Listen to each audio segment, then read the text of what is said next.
एक आदमी दूसरे से, तुम जामुन के दरख्त के नीचे गुलाब क्यों लगा रहे हो? दूसरा आदमी, ताकि ये दोनों मिलकर गुलाब जामुन पैदा करें।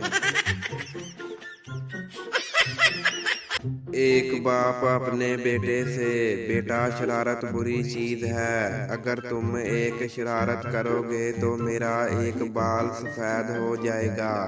बेटा, इसका मतलब तो ये है कि आपने बहुत शरारतें की हैं, तभी तो दादा जान का सर बिल्कुल सफेद हो गया है।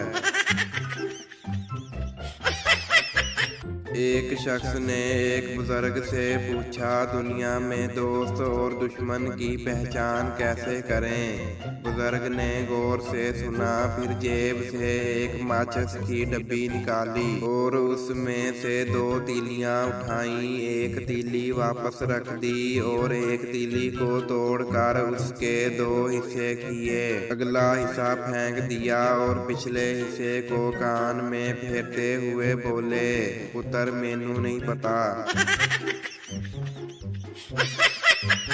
3 सरदार एक चारपाई पर सो रहे थे। तीनों को जगह कम पड़ रही थी।